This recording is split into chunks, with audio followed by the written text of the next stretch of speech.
साल 2022 का सितंबर महीना था। दिल्ली की चकाचौंध से थकी हुई रिया अपने पैतृक गांव लौट रही थी। गांव का नाम था कालिंदीपुर। यमुना नदी के किनारे बसा एक छोटा सा गांव, जहां समय जैसे ठहर गया था। रिया एक ग्राफिक डिजाइनर थी, लेकिन उसकी दादी की मौत के बाद परिवार ने उसे बुलाया था। उसके चाचा ने फोन पर कहा था, पितर पूजा करनी है, वरना तुम्हारी दादी की आत्मा को शांति नहीं मिलेगी। ट्रेन से उतरकर रिया ऑटो से गांव पहुंची। शाम हो चुकी थी। हवा में सरसों के खेतों की महक थी, लेकिन कहीं दूर से मंदिर की घंटियां बज रही थीं, अजीब सी, जैसे कोई रो रहा हो। घर पहुंचते ही उसकी बुआ ने गले लगाया, बेटी तू आ गई, अच्छा हुआ। रात को पूजा है पुराने कुएं पर। रिया ने पूछा, कुआं? वो तो सूखा पड़ा है ना सालों से।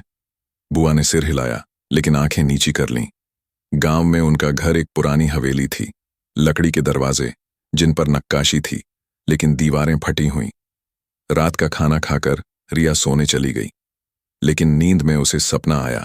एक औरत साड़ी में लिपटी कुएं के किनारे खड़ी, उसकी आंखें काली और मुंह से फुसफुसाहट, मेरा पानी लौटा दे।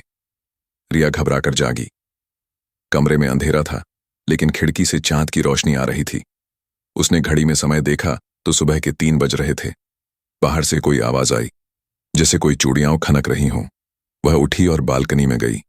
नीचे आंगन में एक परछाई थी, लंबी, विकृत, लेकिन पलक झपकते ही गायब हो गई। शायद थकान की वजह से हो रहा है, रिया ने खुद को समझाया। अगली सुबह परिवार इकट्ठा हुआ, चाचा, बुआ और गांव के पंडित। वे सब पुराने कुएं की ओर चले।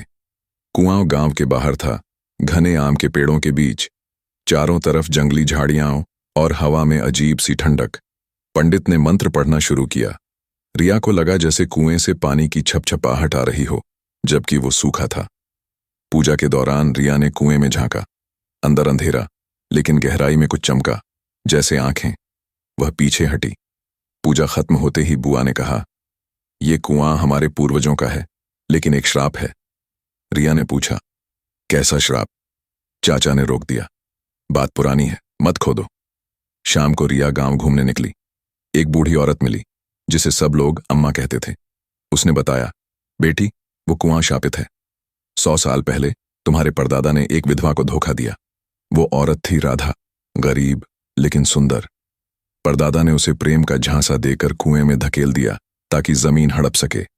राधा ने मरते हुए श्राप दिया, जो भी इस परिवार से आएगा मेरा पानी पिएगा और मेरी मौत में डूबेगा। तब से कुआं सूखा है, लेकिन रात में भर जाता है आत्माओं के आंसुओं से। रिया हंसी, अम्मा ये तो पुरानी कहानियां हैं। लेकिन मन में शक का बीज पड़ गया। रात को फिर सपना, राधा का चेहरा, गीले बाल और हाथ जो रिया को खींच रहे थे। जागते ही कमरे में पानी की गंध, फर्श गीला था। बारिश नहीं हुई। रिया सोचकर डरी। उसने चाचा से पूछा, लेकिन चाचा जी चुप रहे। रात गहराती गई। रिया को नींद नहीं आ रही थी। अचानक बिजली चली गई। अंधेरे में चूड़ियों की आवाज फिर आई, करीब, बहुत करीब। वह उठी और मसाल जलाई। दरवाजे पर खरोंच के निशान थे। बाहर आंगन में पानी जमा था, जैसे किसी ने बाल्टी गिराई हो, लेकिन वहां कोई नहीं था। तभी कुएं की ओर से एक चीख आई, दबी हुई, जैसे पानी में कोई डूब रहा हो। रिया नहीं रुक सकी। वह मसाल लेकर कुएं की ओर चली।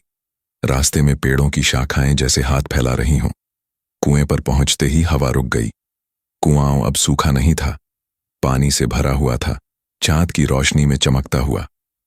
किनारे पर एक साड़ी का टुकड़ा पड़ा था, पुराना, फटा। रिया ने झांका। पानी में उसकी परछाई थी, लेकिन उसके बगल में एक और चेहरा था, राधा का, मुस्कुराता हुआ। तुम कौन हो? रिया फुसफुसाई। पानी से बुलबुले उठे और एक हाथ बाहर आया, ठंडा, गीला। रिया पीछे हटी, लेकिन उसका पैर फिसल गया। वह किनारे पर लटक गई। हाथ ने उसका गला पकड़ा, मेरा पानी लौटा दे। आवाज गूंजी, गहरी और दर्द भरी। रिया की सांस रुकने लगी। दिमाग में फ्लैशबैक, परदादा की डायरी जो घर में छिपी थी। उसमें लिखा था, राधा गर्भवती थी, परदादा का बच्चा। श्राप असली था। तभी रिया का परिवार वहां आ गया, चाचा, बुआ। उन्होंने रिया को खींचा। पंडित मंत्र पढ़ने लगा। लेकिन राधा की आत्मा नहीं रुकी। पानी उबलने लगा, लाशें जैसे ऊपर आने लगीं, परिवार के पुराने सदस्य जो श्राप के शिकार हुए थे। चाचा चीखा, माफी मांगो, जमीन लौटा दो।